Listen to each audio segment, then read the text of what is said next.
Jonas capítulo 1. O tema da nossa exposição, de todo esse livro, é Deus, o misericordioso dono da salvação. O versículo que resume todo o livro de Jonas está no capítulo 2, versículo 9. E esse versículo diz que ao Senhor pertence a salvação. Então, o nosso tema é Deus, o misericordioso dono da salvação. E hoje, meus irmãos, nós vamos ver o capítulo 1, que fala da desobediência do profeta e do castigo de Deus. Certo? Então, abra sua Bíblia, mantenha sua Bíblia aberta em Jonas capítulo 1. O livro do profeta Jonas, meus irmãos, é um dos menores da Bíblia. Ele só tem 4 capítulos, mas ele é cheio de lições de Deus para o seu povo. Ele é cheio de lições da palavra do Senhor para cada um de nós. Esse livro, ele é totalmente diferente dos outros livros de profetas que nós vemos na palavra de Deus, tanto os maiores quanto os menores, porque aqui nós temos, meus irmãos, um relato de um profeta que resolve fugir de Deus e da missão que Deus tinha para ele. Nós não vemos isso com nenhum outro profeta. Ele é chamado diretamente por Deus, ele resolve fugir do Senhor. E sem falar também das outras histórias que a gente encontra e conhece bem nesse livro, que são histórias preciosas sobre um homem que ficou 3 dias e 3 noites dentro da barriga, dentro do ventre de um grande peixe. Nós vemos um profeta que foi o mais bem sucedido na sua pregação, sendo instrumento de Deus para o arrependimento de uma cidade inteira em pouquíssimos dias. Em 3 dias a sua pregação fez ali um grande efeito. Ele pregou um sermão de apenas 5 palavras, nós encontramos isso no hebraico, e ele fez todo o possível para que a sua missão falhasse. Ele não queria que a sua pregação desse certo, por isso ele pregou somente 5 palavras, mas isso foi suficiente para que a cidade inteira fosse salva.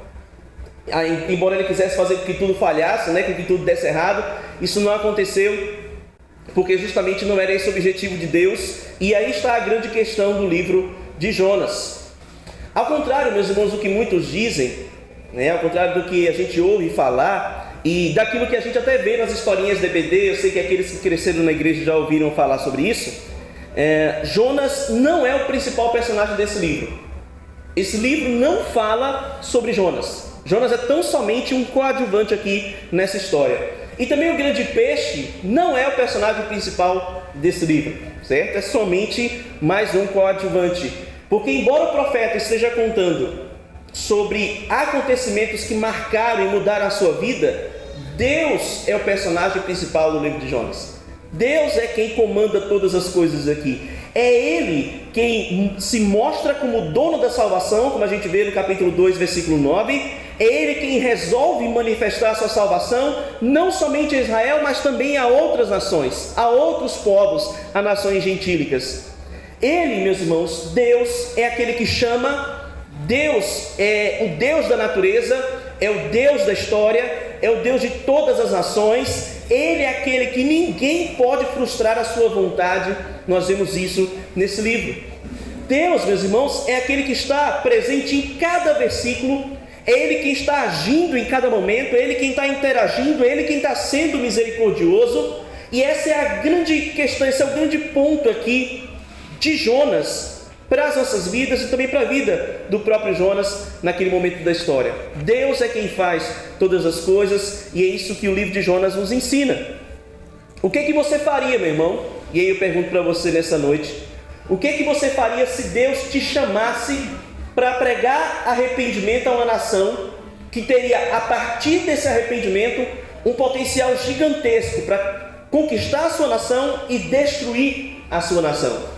Imagina se você fosse chamado pelo Senhor para pregar para um grande inimigo seu, que iria se arrepender e iria agora se tornar maior do que você e destruir você, a sua família e todos os seus patrícios. Se Deus te chamasse para salvar o pior do seu inimigo, o que é que você faria? Como você procederia? E esse é o grande questionamento aqui do livro de Jonas. Então, meus irmãos, vamos lá para Jonas capítulo 1. Nós vamos ler todo o capítulo 1. Os irmãos, acompanhem comigo essa leitura. A palavra do Senhor nos diz: veio a palavra do Senhor a Jonas, filho de Amitai, dizendo: dispõe-te, vai à grande cidade de Nínive e clama contra ela, porque a sua malícia subiu até mim. Jonas se dispôs, mas para fugir da presença do Senhor, para Tarsis, e tendo descido a Jope, achou um navio que ia para Tarsis, pagou, pois, a sua passagem e embarcou nele, para ir com eles para Tarsis, para longe da presença do Senhor. Mas o Senhor lançou sobre o mar um forte vento, e fez no mar uma grande tempestade, e o navio estava a ponto de se despedaçar. Então os marinheiros, cheios de medo, clamavam cada um a seu Deus, e lançavam ao mar a carga que estava no navio, para o aliviarem do peso dela. Jonas, porém, havia descido ao porão, e se deitado, e dormia profundamente. Chegou-se a ele o mestre do navio, e lhe disse: que se passa contigo, agarrado no sono? Levanta-te, invoca o teu Deus, talvez assim esse Deus se lembre de nós, para que não pereçamos.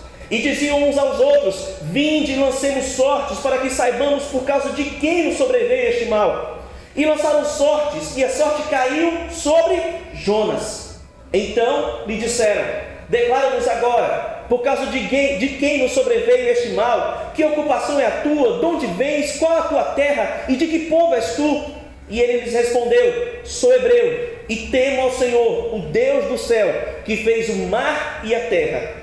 Então os homens ficaram possuídos de grande temor, e lhe disseram: que é isso que fizeste? Pois sabiam os homens que ele fugia da presença do Senhor, porque ele o havia declarado. Disseram-lhe: que te faremos para que o mar nos acalme? Porque o mar se ia tornando cada vez mais tempestuoso. E respondeu-lhes: tomar-me e lançar-me ao mar, e o mar se aquietará, porque eu sei que por minha causa nos sobreveio esta grande tempestade. Entretanto os homens remavam, esforçando-se por alcançar a terra, mas não podiam, porquanto o mar se ia tornando cada vez mais tempestuoso contra eles. Então clamaram ao Senhor e disseram: ah, Senhor, rogamos-te que não pereçamos por causa da vida deste homem, e não faças cair sobre nós este sangue, quanto a nós, inocente, porque tu, Senhor, fizeste como te aprouve. E levantaram a Jonas e o lançaram ao mar, e cessou o mar a sua fúria. Temeram, pois, estes homens em extremo ao Senhor, e ofereceram sacrifícios ao Senhor, e fizeram votos. E deparou o Senhor um grande peixe, para que tragasse a Jonas, e esteve Jonas 3 dias e 3 noites no ventre do grande peixe. Baixe sua fronte, feche seus olhos, vamos falar com o Senhor nesse momento. Pai, nós te bendizemos, meu Senhor, nessa noite, te agradecemos por estar aqui, poder cultuar ao Senhor, e te pedimos nesse momento que nos abençoe de modo que continuemos a cultuar a Ti. Agora, Pai, com corações contritos e quebrantados, prontos a ouvir a Tua palavra e sermos moldados por ela. Que sobre nós, meu Deus, esteja o Espírito do Senhor e Ele nos encha de reverência e de temor à Tua palavra. Que saímos daqui, Senhor, transformados, não como entramos, mas mudados pelo poder que é somente na Tua palavra. É o que nós oramos a Ti e agradecemos no nome de Jesus. Amém. Então, meus irmãos, Jonas foi escrito provavelmente pelo próprio profeta. Esse livro foi escrito pelo próprio profeta Jonas entre 750 a 613 a.C. O objetivo desse livro era encorajar os israelitas a atenderem ao chamado de Deus, para poder estender a misericórdia de Deus às nações, não somente a Israel, mas a todas as nações. Jonas significa pomba. A palavra Jonas no hebraico significa pomba. Ele era profeta, filho de Amitai, a gente vê isso no capítulo 1, versículo 1, e ele morava na cidade de Gat-Efer, na tribo de Zebulon, no norte de Israel, a 7 quilômetros de Nazaré. A gente vê isso em 2 Reis 14, 25. Jonas, meus irmãos, era galileu e era contemporâneo dos profetas Amós e Oséias. Eles viviam no mesmo tempo, eles profetizavam ao mesmo tempo, só que em lugares diferentes. Embora, meus irmãos, Jonas seja um livro de profeta menor, o estilo de Jonas não é de um livro profético, mas é uma narrativa, ou seja, é uma história onde nós podemos tirar lições preciosas. Quando a Bíblia tem narrativas, é para nós tirarmos lições dessas narrativas. E apesar de ser extremamente atacado, meus irmãos, pelos liberais e também pelos ateus, que dá no mesmo, o livro é extremamente autêntico e também é confiável, porque por mais maravilhoso que possa ser o relato de um grande peixe, de passar 3 dias e 3 noites no ventre de um peixe, Jonas é um personagem histórico. Ele existiu, ele está narrado na história de Israel, 2 Reis 14, 25. E que além disso, meus irmãos, Jonas foi citado pelo próprio Senhor Jesus, que afirmou ali que o que aconteceu a Jonas era um sinal profético do que iria acontecer a ele mesmo. A gente vê isso em Mateus 12, de 38 a 41. Porque assim como o profeta passou 3 dias e 3 noites no ventre do peixe, para que a salvação pudesse chegar a outras nações, Jesus, que é maior do que Jonas, passou 3 dias e 3 noites, não dentro do ventre de um grande peixe, mas no ventre da morte, para que a salvação pudesse chegar a toda tribo, língua, raça e nação, como nos diz o livro de Apocalipse. Jonas era um profeta cheio de contradições, e vocês vão ver isso muito durante todo esse livro. Jonas era um profeta cheio de contradições, e ele foi forçado por Deus a rever os seus conceitos e a aprender na prática sobre o caráter de Deus e principalmente quem era o Deus a quem ele dizia conhecer. Ele viu aqui nessa experiência, meus irmãos, o Deus do mar e da terra, aquele que é o misericordioso dono da salvação, como nos diz o capítulo 2, versículo 9. E é o que nós vamos ver nessa noite, meditando no primeiro capítulo desse livro, que vai falar da fuga do profeta e da punição do Senhor. Então, meus irmãos, Jonas poderia significar pomba, né? Essa palavrinha aí poderia significar pomba, um animal que simboliza a paz, mas não era essa a situação de Jonas. Absolutamente, Jonas não estava em paz, ele estava em conflito com Deus. Na verdade, bem como a gente observa aqui na palavra de Deus, Jonas agiu sim como uma pomba, mas não trazendo paz. Jonas fugiu. E o Salmo 55, de 4 a 7, diz que assim é a atitude de uma pomba. Quando o perigo vem, a pomba já foge, né? Jonas fugiu. E como uma pomba, ele também gemeu, né? A gente ouve muito isso aqui, porque tem umas pombinhas aí que ficam fazendo um furdunço, a gente vê isso em casa. E ele gemeu. Uma pomba também geme. E assim como a pomba, a palavra diz lá em Isaías 59, 11, né, que ele gemeu pedindo a morte, né? O capítulo 4 nos mostra isso. A palavra do Senhor nos mostra que uma pomba ela geme, Isaías 59, 11. Mas, definitivamente, apesar dele ter agido como uma pomba, Jonas não estava em paz. A palavra nos mostra, meus irmãos, que nem sempre saber o que crer e como fazer significa fazer a coisa certa. Jonas ele conhecia toda a doutrina, ele sabia para onde ia e o que deveria fazer, mas ainda assim ele fez tudo errado. E principalmente, isso se mostra diante de um Deus que a palavra apresenta, meus irmãos, como um Deus soberano. Um Deus que é todo poderoso.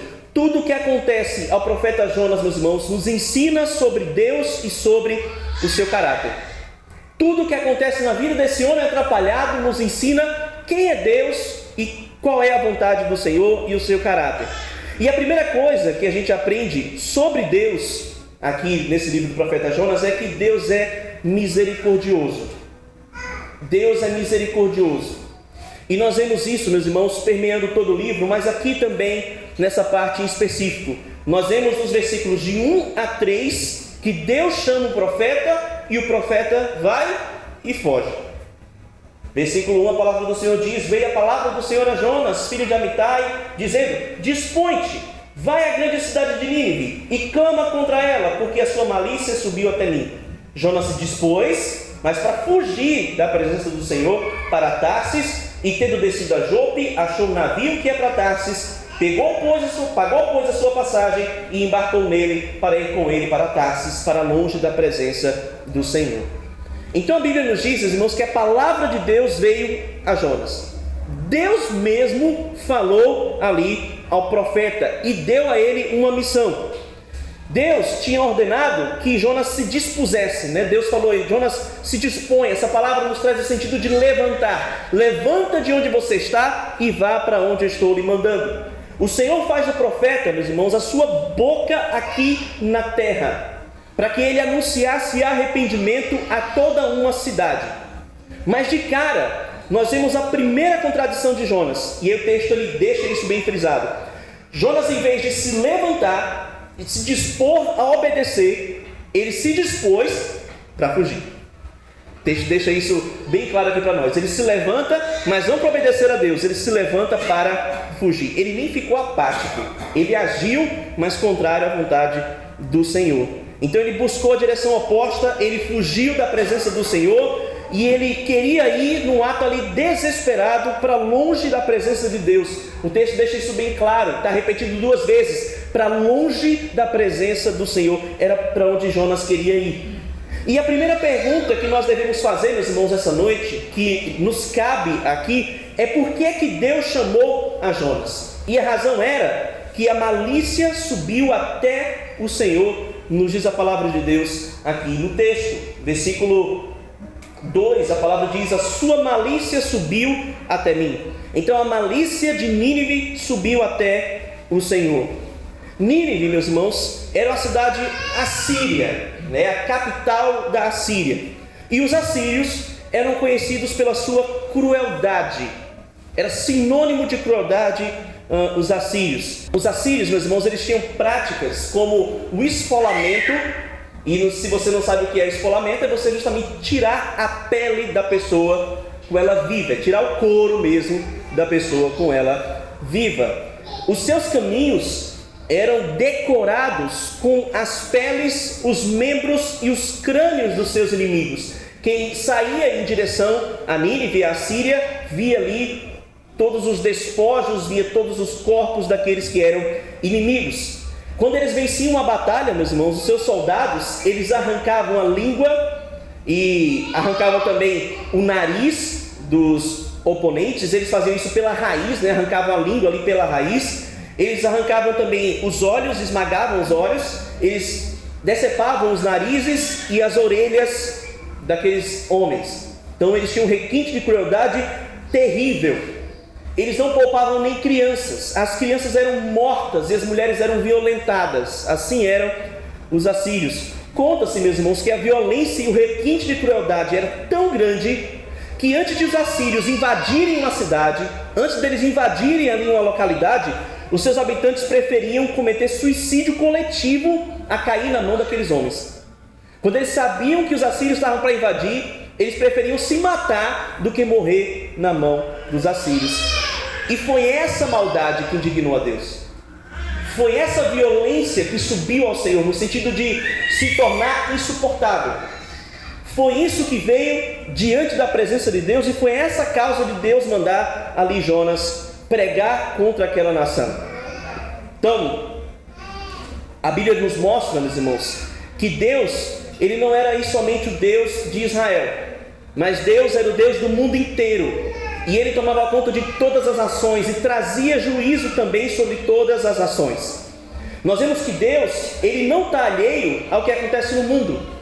Deus, ele vê a violência, Deus vê o que está acontecendo nesse mundo, e ele não fica de braços cruzados. Ele está sempre atento, meus irmãos. Ele intervém na história, no tempo certo. Ele põe a sua mão de poder e destrói, faz justiça, traz vingança.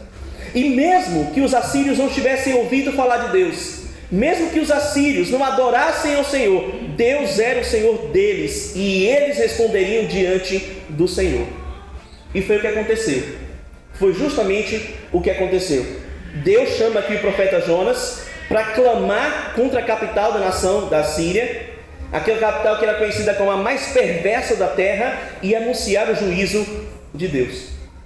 Mas quando Jonas ouviu aquela mensagem, quando Jonas ouviu aquela ordem, o profeta fez, meus irmãos, o que você e eu faríamos no lugar dele: fugir, correr.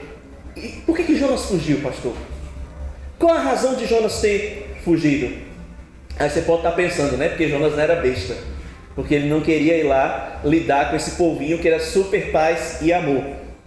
Mas ao contrário do que a gente possa imaginar, meus irmãos, Jonas ele não fugiu por covardia, ele não fugiu por ter medo ou por não ser crente, não foi por causa de medo de morrer ou qualquer coisa assim, não foi essa a razão de Jonas ter fugido. As ações de Jonas, meus irmãos, elas são motivadas por razões que, pelo menos na cabeça dele, faziam ali todo sentido. Jonas fugiu porque ele conhecia bem a Nínive, ele conhecia bem aquela cidade, ele já sabia da fama dos assírios. E o fato, meus irmãos, de o texto não se preocupar em nos explicar a razão, nos mostra justamente que o leitor original desse livro, desse profeta, ele já conhecia bem a fama de Nínive. Então quando ele viu ali, olha, Deus manda Jonas ir a Nínive, ele, a Nínive? Todo mundo conhecia a fama ali de Nínive, todo mundo sabia, então na hora de ler as pessoas já entendiam. Mas para nós que vivemos milênios depois, a gente precisa sim entender. Então, o leitor original do livro, meus irmãos, ele sabia bem a fama que Nínive tinha, sabia da sua crueldade e sabia também que a depravação daquela nação era enorme. Isso era algo conhecido de todos. Nínive era a maior capital daquela época, meus irmãos, que deveria ter por volta de 600 a 700 mil habitantes. No capítulo 4, o Senhor fala ali, mas como eu não terei misericórdia de pelo menos 120 mil pessoas que não sabem fazer distinção? E ali a noção que nós temos é de crianças. Então se tinha pelo menos 120 mil crianças, o número de pessoas, contando adultos, homens e mulheres, deveria ser bem maior. 600 a 700 mil habitantes. E Nínive era sobretudo extremamente depravada, violenta e idólatra. E ela deveria ser destruída. Mas havia uma coisa diferente no chamado de Jonas. Havia algo diferente no chamado daquele homem, meus irmãos, e foi isso que fez ele fugir. E Jonas fugiu porque ele conhecia, além de Nínive, ele conhecia o caráter de Deus. Ele sabia quem era o Deus que estava chamando ele ali. Porque quando Deus, ele traz juízo sobre uma nação perversa, Deus ele não avisa ninguém. Ele levanta uma nação, vai lá e destrói. Ele simplesmente faz isso. Mas agora, meus irmãos, Deus estava enviando o profeta e dos bons para pregar aquela cidade, para anunciar o juízo do Senhor para aquela cidade. Jonas, ele foi o primeiro profeta da história enviado para profetizar a uma outra nação, a uma nação gentílica. Todos os outros profetas até Jonas tinham sido levantados para pregar a Israel, mas agora ele é levantado para pregar para uma outra nação. E Jonas percebeu que tinha algo diferente. Ele sabia, meus irmãos, que Deus, em vez de destruir, ia salvar aquele lugar, que Deus ia salvar aquele povo, que Deus ia anunciar ali, que Deus ia trazer uma ameaça para aquele povo, mas que o objetivo era salvá-lo. E isso era terrível aos olhos de Jonas. Isso era inadmissível aos olhos daquele homem. Por quê? Porque, meus irmãos, Jonas queria a destruição de Nínive. Jonas queria que Nínive fosse aniquilada. Jonas era um nacionalista. O que significa isso, pastor? Ele era alguém que prezava pela soberania de Israel, digamos assim. Ele profetizou a expansão do reino de Israel durante o reinado ali de Jeroboão II, num tempo que houve prosperidade financeira e grandes vitórias militares ali em Israel. A gente observa isso em 2 Reis 14, 25. Eu convido os irmãos a abrir esse texto comigo, para a gente observar aqui Deus agindo por meio do profeta Jonas, 2 Reis 14, 25. 2 Reis 14, 25, a palavra do Senhor nos diz o seguinte: restabeleceu ele os limites de Israel, desde a entrada de Ramate até ao mar da planície, segundo a palavra do Senhor, Deus de Israel, a qual falara por intermédio de seu servo Jonas, filho de Amitai, o profeta, o qual era de Gate-Efer. Então, Jonas ele foi responsável por profetizar a, enfim, expansão de Israel. Depois de muito tempo tentando, Israel consegue ali com Jeroboão II, e quem profetiza isso é Jonas. Mas, meus irmãos, Israel não só estava ali passando por um momento de paz, experimentando bonança, como também Israel estava sob forte idolatria. Israel estava passando por uma corrupção muito grande, e também por um momento ali de depravação muito grande. A palavra nos conta que Jeroboão II, 2 Reis 14, 23, nos diz que Jeroboão II assumiu o trono e, em vez de destruir os postes ídolos, a idolatria de Israel, ele faz a mesma coisa de Jeroboão I e faz com que o povo se torne idólatra, certo? Então, Israel estava passando ali, meus irmãos, por um momento de idolatria, de depravação moral, e Jonas também sabia que se Nínive se arrependesse, que se Nínive se voltasse para Deus, se Nínive se tornasse uma cidade do Senhor, Deus poderia ali levantar aquela cidade. Nínive poderia sair do estado de fome. Eles estavam em 3 anos ali de fome e de seca. Eles poderiam se arrepender, se levantar, prosperar, e logo se voltaria contra quem? Israel, que estava em pecado, em depravação, se afastando do Senhor. Era essa a preocupação de Jonas. Jonas, meus irmãos, ele estava em conflito entre o seu ministério e o bem do seu povo. Ele estava ali num conflito totalmente ético, e por causa disso Jonas fugiu. Por isso Jonas correu da presença do Senhor. Ele não queria, meus irmãos, que aquele povo perverso fosse salvo, que aquele povo perverso se tornasse alvo da compaixão de Deus, porque o seu senso de justiça falava mais alto do que o seu ministério naquele momento. Ele sabia qual era o plano do Senhor, e ele mesmo disse isso lá no capítulo 4, versículo 2, durante a sua oração. Ele diz: olha, Senhor, eu sabia que o Senhor ia fazer isso, eu sabia que eles iam se arrepender e que o Senhor ia salvar esse povo, e por isso então ele resolve fugir. E como Jonas, meus irmãos, nós também achamos um absurdo a manifestação da misericórdia soberana de Deus. Nós também achamos um absurdo o fato de Deus salvar determinadas pessoas, de Deus amar determinadas pessoas, porque a gente acha que determinadas pessoas não deveriam se arrepender do que fizeram. Para a gente é um absurdo que alguém que já matou, já roubou, do nada ali se torne um crente e seja salvo. Nós não entendemos como aquela pessoa que é tão boa esteja perdida, enquanto aquele irmãozinho que nós não nos damos bem, que a gente não se entende muito bem, não nos gostamos, seja tão amado pelo Senhor quanto nós. A gente fica indignado, a gente acha isso ruim. Nós queremos ser, meus irmãos, seletivos na nossa evangelização, porque a gente acha que aquela pessoa que está ali numa sarjeta, está ali numa situação terrível, ela não pode alcançar salvação. A gente acha que aquela pessoa não merece, ou porque ela está na situação ali humanamente falando irreversível, ela não vai se converter e não vale gastar nossa saliva. Não vale a pena nós gastarmos o nosso evangeliquez pregando para ela. Nós queremos, meus irmãos, determinar quem ou não o Senhor vai salvar. Você pode até dizer: pastor, não, isso não acontece comigo. Mas no seu dia a dia, no seu coração, isso acontece. Você olha para uma pessoa que está ali na sarjeta e você diz: essa pessoa nunca vai mudar, ela nunca vai sair desse estado. E você não se dispõe a pregar para ela.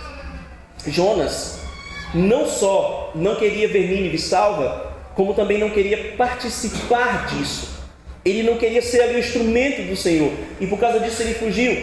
E em vez de ir para Nínive, meus irmãos, Jonas desce a Jope, em direção a Tarsis, que era uma cidade que ficava onde hoje nós temos a Espanha, Tarsis hoje é a Espanha, fica ali próximo à Península Ibérica, e ali era o limite do mundo conhecido, uma vez que o homem ele só foi conhecer as Américas lá por volta de 1492, por meio de Cristóvão Colombo. Só ali ele pôde então conhecer as Américas, o mundo conhecido se expandiu. Até então era só aquele limite ali da Europa até a Ásia. Então Jonas ele foi até Tarsis, até a Espanha. Ou seja, meus irmãos, meus amados, Jonas tentou ir para o fim do mundo. Jonas tentou ir para o fim do mundo, uma distância que de navio levava 1 ano de viagem, em vez de cumprir a sua missão. Ele vai para um lugar totalmente oposto ao que Deus havia mandado ele ir, porque ele não queria ver a misericórdia. Jonas queria ver justiça. Jonas não queria ver perdão, ele queria ver destruição. E como ele, muitos de nós assim também somos. Todavia, meus irmãos, por mais que ele tentasse fugir, por mais que ele achasse que isso fosse possível, Jonas, que bem conhecia a misericórdia do Senhor, agora ia descobrir que é inútil tentar fugir de um Deus que, além de misericordioso, é também soberano. E essa é a segunda coisa que nós aprendemos sobre Deus nessa noite. Deus é soberano. Deus é extremamente soberano. A gente vê isso, meus irmãos, do versículo 4 até o versículo 16, quando fala do castigo de Deus contra um profeta contraditório. O castigo do Senhor contra um profeta contraditório. E Jonas, meus irmãos, é contradição pura. Deus, ele queria mostrar misericórdia aos ninivitas, e ele queria usar Jonas para isso. O propósito de Deus era mostrar sua graça sobre os ninivitas, e Jonas deveria ser o instrumento. E se assim era, assim deveria ser.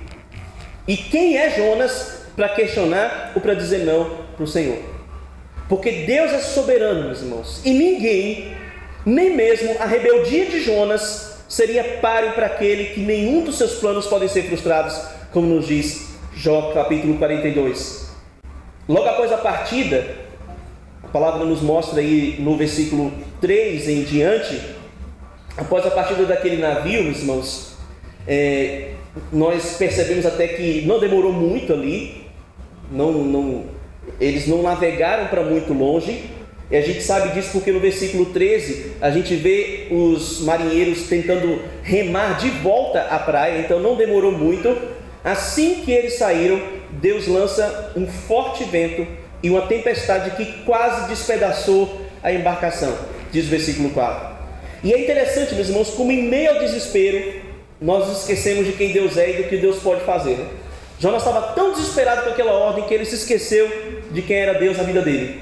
Jonas achava que ele poderia fugir de Deus, mas a sua prática era diferente da sua crença, porque ele, enquanto profeta, conhecia a palavra de Deus. O Salmo 139, de 7 a 10, por exemplo. O Salmo 139, meus irmãos, de 7 a 10, é um salmo que nós conhecemos bem, recitamos muito nas nossas igrejas, e que fala acerca da onipresença de Deus, da sua onisciência, da sua onipotência. Salmo 139, eu convido os irmãos a verem comigo, versículos de 7 a 9, da palavra do Senhor, nos mostra como aquela ideia de Jonas era a ideia de Jerico. 7 a 10, a palavra do Senhor nos diz: para onde me ausentarei do teu espírito? Ou para onde fugirei da tua face? Se subo os céus, lá está. Se faço a minha cama no mais profundo abismo, lá estás também. Se tomo as asas da alvorada e me detenho nos confins dos mares, ainda lá me haverá de guiar a tua mão, e a tua destra me susterá. Então Jonas, ele conhecia isso, meus irmãos, foi escrito por Davi. Ele sabia que essa ideia dele era a ideia de Jerico, mas ele estava tão desesperado que assim mesmo ele fez. Jonas não poderia se ausentar da presença de Deus, ele não poderia fugir da presença do Senhor, mas ele tentava, meus irmãos, porque uma coisa que o pecado faz conosco é nos trazer cegueira e ignorância.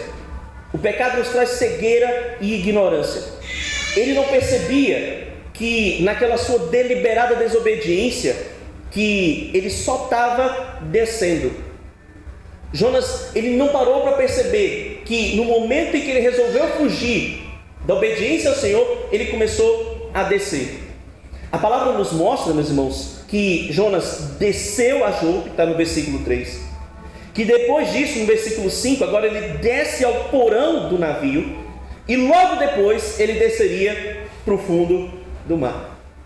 Ele estava indo de mal a pior, descendo a ladeira, como nós dizemos nos dias de hoje. Meus irmãos, assim é a vida daquela pessoa que tenta se opor à vontade do Senhor. Assim é a vida daquela pessoa que acha que pode desobedecer ao Deus soberano. Assim é a vida daquela pessoa que acha, que pensa, que maquina, que pode de alguma forma fugir daquilo que Deus tem para a sua vida. Porque a palavra nos mostra que Deus, ele trouxe ali uma tempestade para pegar Jonas de volta. E aquela tempestade era tão violenta, meus irmãos, que até mesmo os marinheiros, que eram acostumados com o mar, temeram e começaram a se livrar do peso da embarcação. além de começarem uma verdadeira reunião de oração, nos mostra a palavra de Deus no versículo 5. Aqueles homens ali começaram a clamar cada um aos seus deuses, fazer ali um culto de oração, um momento ali todo cultico ali, e eles começaram a clamar aos seus deuses. E nós podemos ver nesse momento, meus irmãos, mais coisas acerca de quem é Deus, mais coisas acerca de quem é o Senhor e da loucura do profeta Jonas, porque Deus é onipresente. Porque, meus irmãos, ainda que fosse em Tarsis, ainda que fosse em Jope, ainda que fosse na Palestina ou no fundo do mar, Jonas jamais escaparia da presença de Deus. Deus é onipotente, meus irmãos, porque o vento e a tempestade não foram obra do acaso, elas estavam lá amando do Senhor. Deus é onisciente, porque Deus conhecia o coração do profeta, e ainda que estivesse no fundo do navio, as intenções do homem brilham como a luz aos olhos do Deus que nos vê. É inútil, meus irmãos, Jonas fugir de um Deus assim. E mais uma vez as contradições de Jonas aparecem aqui. Porque, meus irmãos, o mar e o vento obedeceram e serviram ao Senhor. Mas o profeta, o crente ali da história, tenta resistir. Os marinheiros oram aos seus deuses, mas o crente, que serve ao Deus verdadeiro, vai dormir. Num total sinal de desprezo à sua responsabilidade. Quando a palavra diz que ele foi dormir, que ele dormiu profundamente. Estava tudo se acabando, mas ele foi dormir. A vida do crente, meus irmãos, que foge da vontade do Senhor, é assim. É um caminho para a tempestade. É um caminho de destruição. É um caminho de contradição. E ele, em vez de ser bênção, ele se torna pedra de tropeço para aqueles que estão ao seu redor. Ele, em vez de ser ali aquele que traria paz, ele causa medo, ele causa prejuízo. Essa é a vida de uma pessoa que tenta fugir da presença de Deus, da bondade de Deus e da ordem de Deus. Ela só serve de pedra de tropeço. Mas, meus irmãos, não era esse o objetivo de Deus. E Deus ia mostrar isso para o profeta. Deus não queria que o profeta fosse ali fonte de destruição. Deus queria que o profeta fosse fonte de salvação. E ele ia fazer isso querendo ou não. E Deus agora desfaz o disfarce de Jonas e confronta Jonas, mostrando quem ele era. Porque mesmo tentando fugir de Deus, Deus levaria Jonas a cumprir a sua vontade. E aí nós observamos, meus irmãos, a partir do versículo 6, que o chefe do navio, o mestre do navio, chegou ali, chamou Jonas e começa a convocar Jonas à oração. E ele diz: Jonas, levanta para orar. Dispõe-te, Jonas, para orar. E aí a gente observa mais uma contradição, porque o descrente está chamando o crente para orar.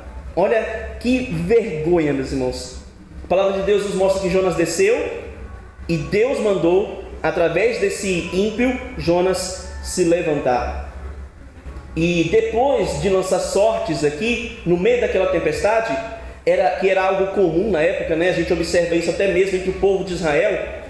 Eles faziam isso, nós não sabemos como, se eram pedras, nós não sabemos, mas eles lançavam sortes para descobrir a vontade do Senhor, porque eles sabiam que se Deus era soberano, tudo o que acontecia era a vontade de Deus, e até mesmo os sorteios, eles não são fruto do acaso, era Deus quem estava mostrando a sua vontade.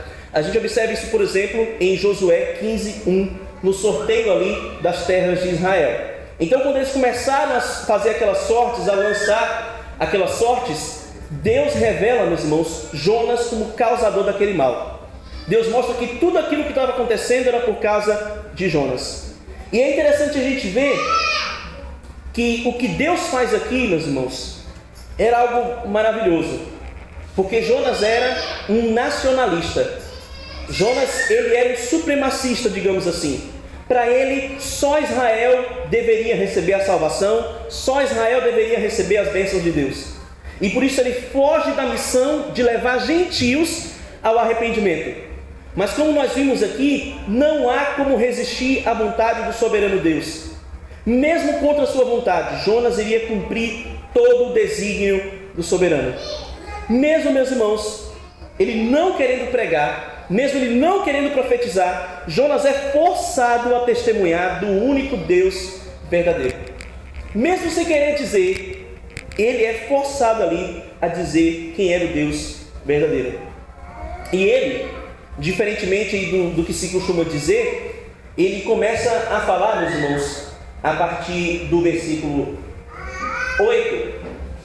Ele é questionado ali, né? Declara-nos agora, por causa de quem nos sobreveio esse mal? Que ocupação é a tua? De onde vens? Qual a tua terra? Que povo és tu? E aí ele começa então a responder, ele responde de um jeito diferente.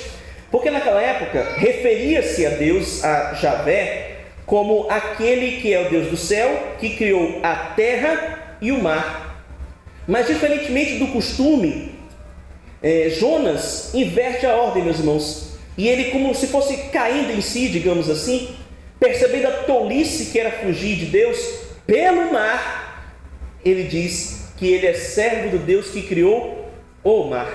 Então a gente observa que bobo, né? Que bobinho era Jonas. Ele já começa a dizer, olha, rapaz, isso tudo que está acontecendo é por minha causa, eu sou servo do Deus que fez justamente esse mar. Então ele estava meio que caído em si ali. E com isso, meus irmãos, Jonas ele testemunhou do poder de Deus. E ele fez com que aqueles cerca de 100 homens que estavam ali naquele navio fenício temessem ao Senhor. E mais uma vez nós vemos as contradições de Jonas, meus irmãos, porque o profeta agora era exortado pelos ímpios. No diz o versículo 10 aqui da palavra do Senhor, que então os homens ficaram possuídos de grande temor e disseram, que é isso que fizeste, homem? Que ideia é essa sua? Você quer acabar com todo mundo? Então ele foi exortado pelos ímpios. O pregador é repreendido pelos pagãos. O profeta é repreendido pelos ímpios. Meus irmãos, que vergonha. Um pagão chamar um profeta para orar. Um pagão repreender um profeta do Senhor, boca de Deus, aqui na terra. O crente que resiste à vontade de Deus, meus irmãos, é chamado a atenção até mesmo pelos ímpios. Um crente que anda em desobediência, até mesmo um descrente, chama a atenção dele. O testemunho de alguém que anda assim é comparado ao testemunho de descrente. Aquela pessoa diz, olha, fulano está na igreja, mas eu que não estou na igreja, ajo melhor do que ele. Isso é uma vergonha, meus irmãos. Isso é motivo de chacota para aqueles que não servem ao Senhor. É assim a vida de alguém que foge da vontade de Deus. Observe, meus irmãos, até que Jonas escondeu qual era a sua ocupação e qual era a sua missão. Ele não disse ali, olha, eu sou um profeta, eu vim ali de Israel e eu vim para pregar para Nínive para anunciar ali o juízo de Deus sobre aquela nação. Ele oculta essas coisas. Ele só diz, olha, eu sou hebreu e temo ao Deus do céu que fez o mar e a terra, e ele só afirma essa questão. Só diz isso, olha, tudo isso que está acontecendo é por minha culpa. E ele oculta, meus irmãos, essas informações por causa da vergonha. O seu vergonhoso testemunho o fez não só se esconder de Deus, mas também se esconder dos homens, em vez de se mostrar e mostrar o seu Deus. Quantas vezes, meus queridos, vocês já tiveram de se esconder, ou de esconder o fato de que você era um crente, por causa das suas ações vergonhosas, para não ter de ouvir, você é crente? Por que você está fazendo isso? Você é crente? Por que você está dizendo essas coisas? Você é crente? Por que você está causando confusão aqui em vez de trazer a paz? Eu espero que isso não tenha acontecido com você, mas eu sei de muitas pessoas que já se esconderam, porque eram péssimas em seu testemunho, era motivo de vergonha para o Evangelho. E era assim que estava acontecendo com Jonas.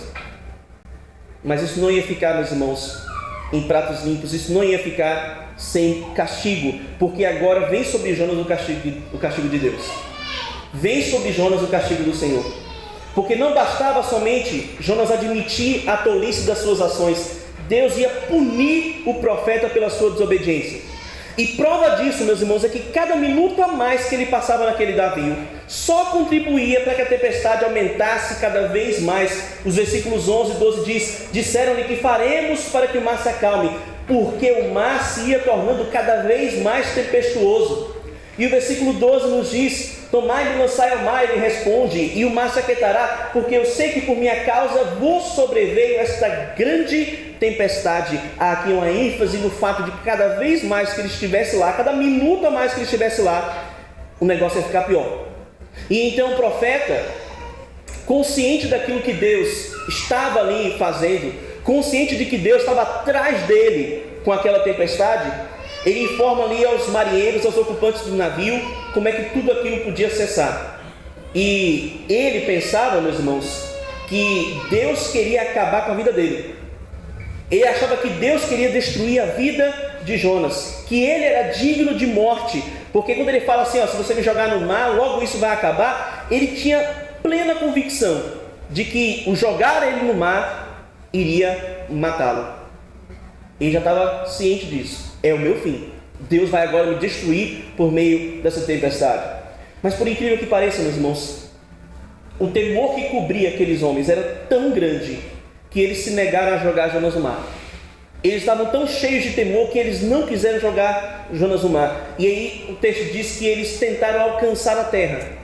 Eles tentaram remar ali em direção à terra, o que mais uma vez era inútil, porque não era ao mar que eles estavam tentando resistir, mas eles estavam tentando resistir ao soberano que criou o mar. É impossível. E é interessante, meus irmãos, notar mais uma contradição aqui nesse texto na vida de Jonas, porque aqueles marinheiros se importaram mais com a vida de Jonas do que Jonas com a vida de pelo menos 120 mil crianças, como diz o capítulo 4, versículo 11. Mas não havia outro jeito, não tinha outra situação, não tinha outra saída. E então aqueles marinheiros, eles começaram a clamar ao Senhor, e eles pediram que eles não fossem punidos pelo que eles faziam, porque Deus fez o que agradava. O versículo 14 diz: então clamaram ao Senhor e disseram: ah, Senhor, rogamos-te que não pereçamos por causa da vida desse homem, e que não façais cair sobre nós esse sangue, quanto a nós inocente, porque tu, Senhor, fizeste como te aprouve. Aqueles homens clamavam ao Senhor, porque eles sabiam que Deus fazia aquilo que o agradava. Eles entenderam, meus irmãos, o que Jonas relutava em entender: Deus faz o que quer. Deus age tão somente motivado pela sua vontade soberana. Ele faz tudo conforme o beneplácito da sua vontade. Ele não é, meus irmãos, como uma divindade fenícia, que é comprada com oferendas, com rituais. Deus, ele não é alguém com quem se pode barganhar, porque Deus é soberano e a vontade dele vai prevalecer, meu amado, ainda que seja por cima do seu cadáver. Ainda que isso custe a sua vida, a vontade do Senhor vai prevalecer. Não se pode resistir ao desígnio do Senhor. O que é que você pensa, meu irmão? Ou o que você acha? Pouco importa, porque não há como negociar ou colocar poréns àquilo que Deus ordena. Quando Deus te diz, faça uma coisa, seja o que eu estou dizendo, você não pode negociar com Ele. Você não tem a mínima autoridade de negociar com o Senhor, que é soberano. E então a palavra nos diz que Jonas é jogado ao mar, versículo 15. E assim que ele cai no mar, há uma bonança. Aquela tempestade violenta se desfaz. Tudo aquilo que estava acontecendo, que quase destruía aquele navio, se esvai. E aqueles homens, meus irmãos, que no início da tempestade clamaram aos seus deuses, agora estavam clamando e adorando ao Deus verdadeiro, diz o versículo 16 da palavra do Senhor. Temeram, pois, estes homens em extremo ao Senhor, e ofereceram sacrifícios ao Senhor, e lhe fizeram votos. Jonas, o profeta que é contraditório, meus irmãos, se mostra mais uma vez aqui, porque nunca um testemunho tão fraco foi tão eficaz. Nunca uma pregação tão preguiçosa surtiu tanto efeito. O que aconteceu ali foi justamente um prenúncio daquilo que aconteceria em Nínive, mesmo que Jonas não quisesse. Jonas, meus irmãos, mesmo sem querer, foi instrumento de Deus para a salvação daqueles homens ali no barco. Ele se escondeu para que não pregasse para ninguém, mas ainda assim Deus o trouxe à tona. Deus fez com que ele pregasse, e aquelas vidas foram salvas, assim como o Senhor ia fazer em Nínive. Deus é soberano, meus amados, e não importa, meus irmãos, o que aconteça, a sua vontade vai prevalecer. O que aconteceu com Jonas serviu justamente para lhe ensinar lições preciosas como essas. E às vezes nós somos também submetidos a tempestades, a ventos, a momentos de terror, para que nós possamos nos admirar do poder de Deus, para que nós possamos entender quem Deus é, para que nós possamos nos submeter à vontade do Senhor, assim como fizeram os discípulos ali quando viram o Senhor Jesus andando por sobre o mar. E aí quando o Senhor Jesus vem e acalma a tempestade, eles dizem: quem é esse que até o vento e o mar lhe obedecem? Esse é o modo de Deus nos tratar. Esse é o modo de Deus agir conosco. Hebreus capítulo 12, a palavra do Senhor nos diz, meus irmãos, que Deus nos trata como filhos.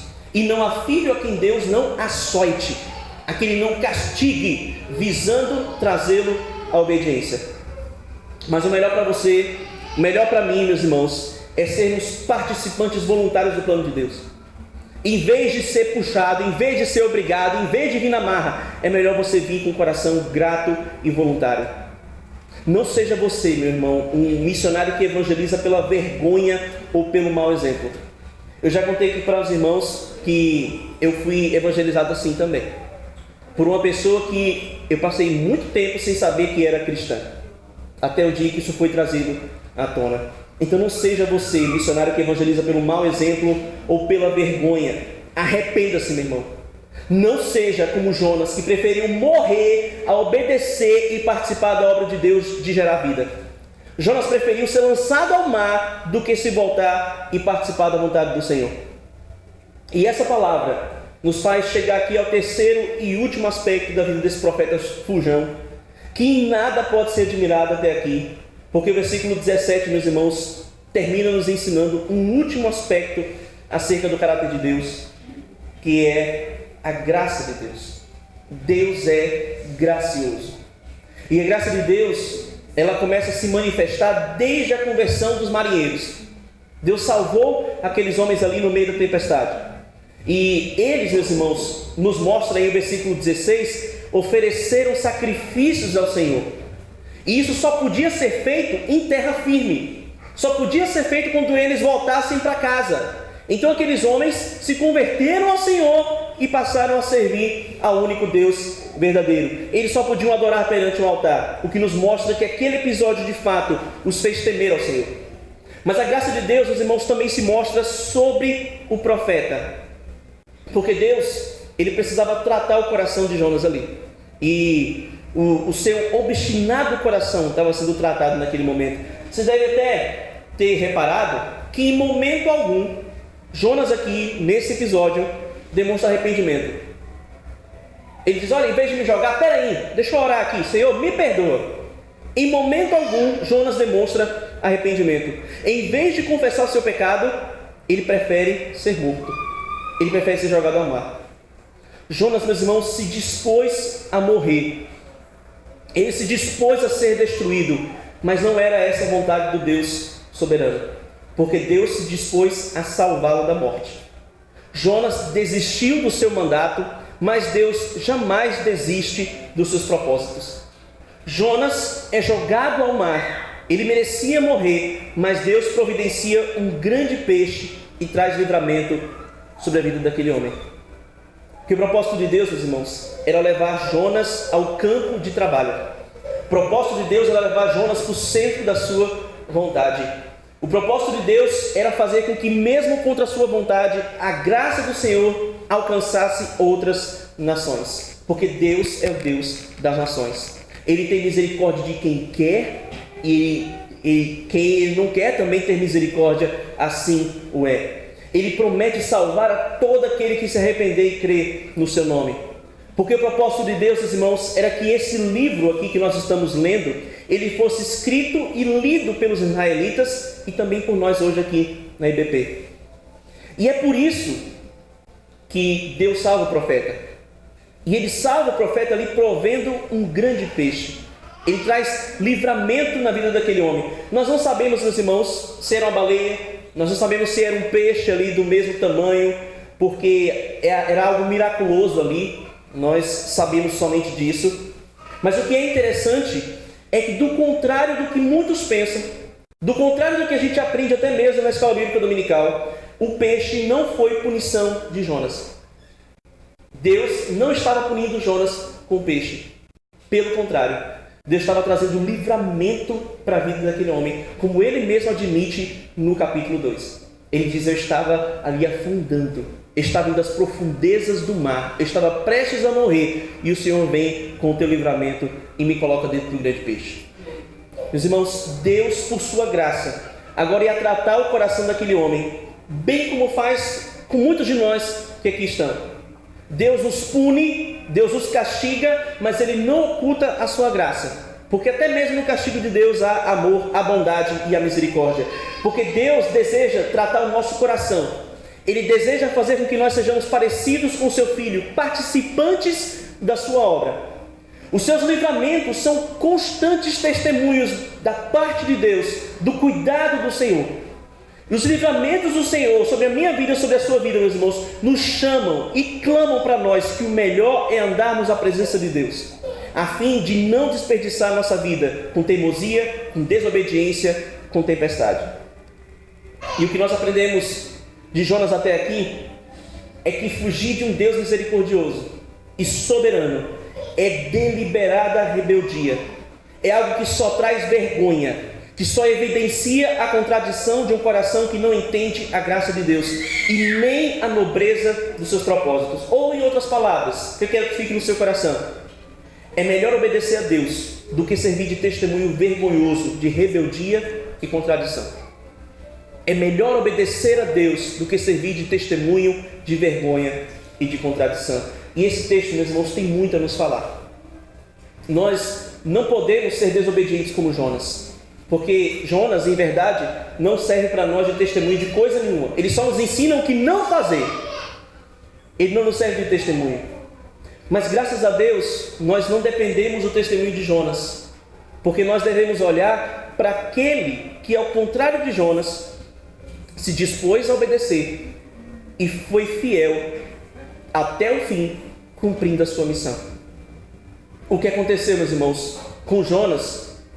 Proclamava que Deus tinha outras ovelhas que não eram da casa de Israel, e que ele faria de tudo para alcançá-las, até mesmo dando seu filho para vir em resgate dessas ovelhas. Cristo é o que Jonas não foi. Cristo fez o que Jonas não foi capaz de fazer. Cristo agiu como Jonas não agiu. Cristo tomou, meus irmãos, a nossa vergonha e morreu por nós. Ele veio até esse mundo depravado, como quem tinha fome e sede de cumprir a vontade do Pai. Ele foi esmagado pela tempestade da ira de Deus, e ele fez o plano do Pai dar certo. Ele queria isso. Se Jonas foi poupado, meus irmãos, para que os ninivitas ouvissem da salvação, Cristo não foi poupado. Ele morreu para que a sua salvação chegasse a toda língua, tribo, raça e nação. Chegasse a mim e chegasse a você. Pela obediência de Cristo, nós fomos sarados. Pelas suas pisaduras, nos diz o profeta, nós fomos sarados. Cristo, sim, é o profeta por excelência. Então, para a gente concluir, como eu disse no início aqui dessa exposição, esse é um livro riquíssimo, meus irmãos, que nos ensina muito sobre o caráter de Deus, sobre quem é Deus, e nos mostra que Deus é misericordioso, soberano e gracioso sobre a vida de um profeta fujão, contraditório e teimoso.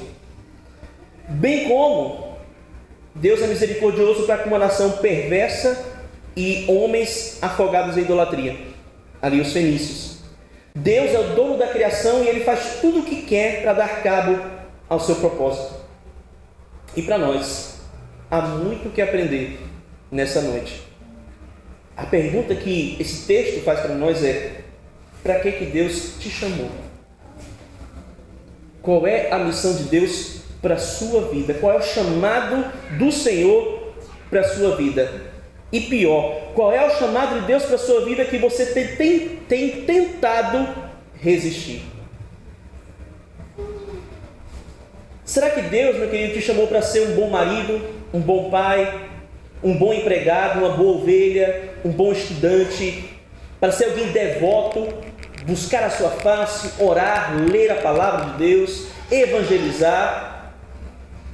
Será que Deus te chamou para isso e você tem tentado fugir do chamado do Senhor? Você percebe, meu irmão, nessa noite que é inútil, que é tolice fugir das mãos de Deus Todo-Poderoso. Você percebe, meu irmão, que a sua resistência é o que está levando você às profundezas. que tem levado você a uma vida cristã medíocre, a afundar, a descer cada vez mais. Você tem percebido, ou você consegue perceber nessa noite que aquilo que tem feito você não experimentar da beleza, da graça do Senhor, tem sido justamente o fato de você ser desobediente ao chamado dele? Você, será que está no meio de uma tempestade, meu irmão? Será que a sua vida agora é uma vida tempestuosa, e essa tempestade pode não ser física, mas pode ser emocional, pode ser espiritual, pode ser relacional? Será que você tem estado nessa tempestade? Eu quero que nessa noite você saiba que a culpa dessa tempestade é sua, da sua desobediência, da sua fuga, do fato de você não responder ao Senhor. Será, meu irmão, que você tem servido de vergonha para o Evangelho? Será que o seu testemunho é causador de momentos embaraçosos, quando descrentes se levantam e dizem para você: olha, eu ajo melhor do que você? Jonas nos ensina, meus irmãos, que nós precisamos rever alguns conceitos enquanto crentes e também enquanto igreja. E o primeiro dos conceitos que esse texto nos ensina é que não cabe a nós escolher a quem pregar. Não cabe a nós escolher quando pregar. Cabe a nós pregar. E essa missão, meu irmão, é sua. Não é do pastor, não é do missionário. Essa missão é sua. Nós não podemos, meus irmãos, sermos envergonhados pelo mundo. Nós não podemos mais passar vergonha diante do mundo.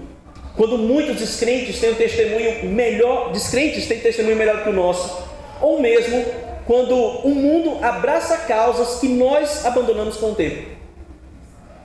Isso faz a igreja passar vergonha.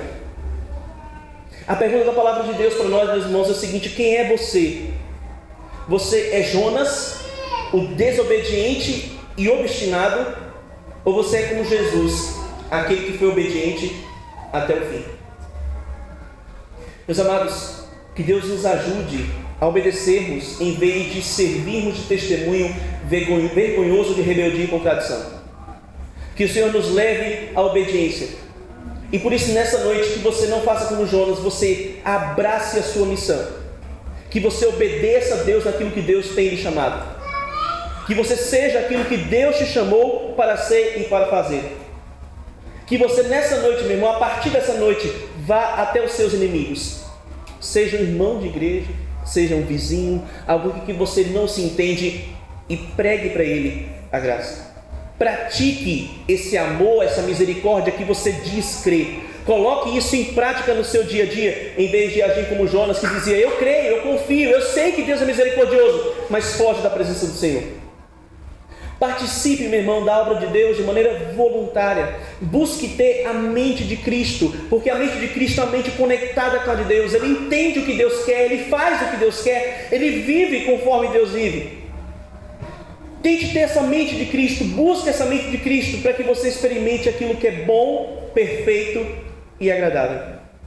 Porque é melhor servir a Deus, meus irmãos, com espírito voluntário, que se agrada em cumprir a sua vontade. Ouça o que eu estou dizendo: é melhor servir a Deus com o espírito voluntário, que se agrada em cumprir a sua vontade. Vamos orar? Fique de pé nessa noite. Vamos falar com o Senhor nesse momento. Que a sua oração, meu irmão, seja para que o seu coração seja conectado ao de Deus. Que ao ouvir o chamado do Senhor você não fuja, mas diga: eis-me aqui, envia-me a mim. Que acima das suas preferências, ou seja lá do que for, dos seus sentimentos, do seu achismo, que você queira cumprir a vontade de Deus de maneira voluntária, porque saiba, para onde quer que você vá, a vontade de Deus vai prevalecer. E aí você pode participar da vontade de Deus de maneira vergonhosa, ou você pode participar da vontade de Deus de maneira alegre, voluntária e conectada ao coração do Senhor. Pai, nós te louvamos, ó Deus, e te bendizemos nessa noite. Agradecemos a Ti, Senhor, por Tua palavra. Agradecemos a Ti, meu Deus, por Tua soberania, por Tua misericórdia, por Tua graça. Nós te louvamos, ó Deus, por aquilo que o Senhor nos ensina por meio da vida deste profeta. Que nós, Senhor, não sejamos obstinados como ele foi, mas que o Teu Espírito Santo faça em nós, meu Deus, aquilo que Tu fizeste a Jonas em meio à tempestade. Que nós aprendamos com a Tua palavra, para que não precisemos aprender em meio à dor. Que no nome de Jesus nós possamos ouvir o Teu chamado para sermos missionários nesse lugar, mas também para sermos bons mordomos do Senhor, maridos, esposas, filhos. Que nós possamos ouvir esse chamado do Senhor e nos dispormos, não a fugir, mas a atender. Que nós possamos, ó Deus, desfrutar, Senhor, da Tua presença e principalmente termos o coração parecido contigo, de modo, meu Deus, que seja um prazer para nós cumprir o Teu querer. Que seja, meu Deus, uma alegria fazer a Tua vontade acima da nossa. E que nos regozijemos, Senhor, em saber que Tu és um Deus soberano, que Tu tens, meu Deus, almas aqui neste lugar e que o Senhor irá salvar conforme a Tua vontade por meio do Teu povo que se levanta nessa noite. Amém. É o que nós oramos a Ti, agradecidos no nome de Jesus.